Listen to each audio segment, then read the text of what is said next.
Hey everybody, welcome back to A Brief on Grief. I I'm getting the most amazing reminder today of how the power of not bypassing your grief with spiritual messages or spiritual intellect, stuff that comes from your brain.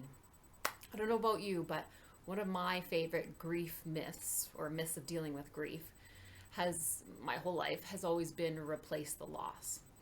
So whether I'm trying to find something new to cover up the painful feelings of grief that I don't want to feel, whether that's something physically in my environment or reaching for something, or whether that's in my head thinking certain things. And I've realized that it's easy to fall into that pattern once your heart is opening and you're realizing stuff more spiritually and growing more spiritually, then you're at the risk of actually spiritually bypassing some of your pain. And today I'm getting, like I said, the lovely awareness of how important it is to not do that.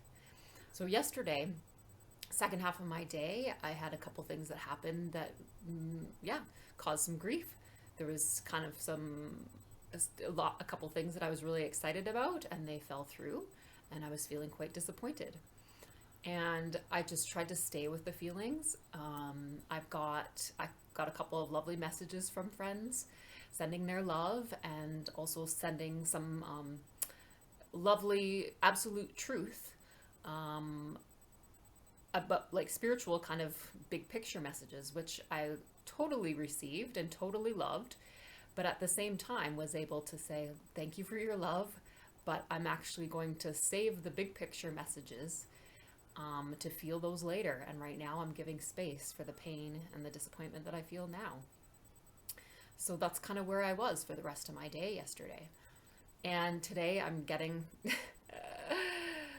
today is the amazingness. So, and I'm realizing, there's so much joy and so much clarity and so much wow today.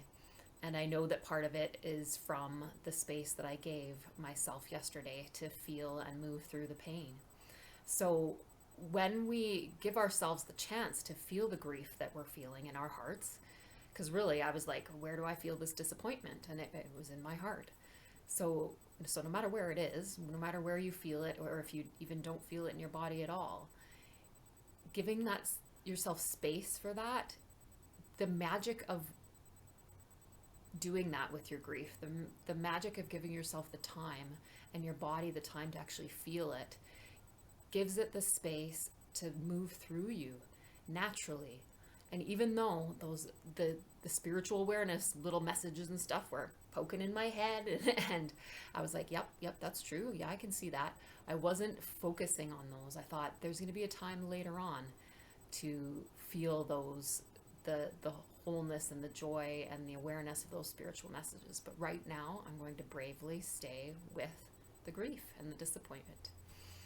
And today while I was walking, I just realized that yes, this is a win-win situation, because I totally believe that if in the space of pain, when you're feeling grief in your heart from a loss that you've experienced, if you try to rush in those spiritual intellect messages, which are could be absolutely true, but I feel if you try to rush those into your heart before you've actually given time and space for the pain, that you actually lose both.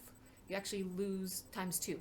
So not only does the energy of the emotion get trapped in your body and doesn't get a chance to move through, which is what you need ultimately to keep your heart open to feel everything else, but you try to put that joy message, that hope of, spiritual awareness and whatever the bigger picture is of this loss, you try to kind of jam it in your body, and in a way you lose out the complete joy that you could feel from that if there was more room in your heart for it, if you weren't trying to put it on top of the pain that was there. And I'm just getting a reminder of that today. So I realized, wow, if I tried to believe and really feel these messages yesterday, I would have lost out. I would have lost out on the magic of today. And I wouldn't have been able to process the energy of the grief yesterday fully either.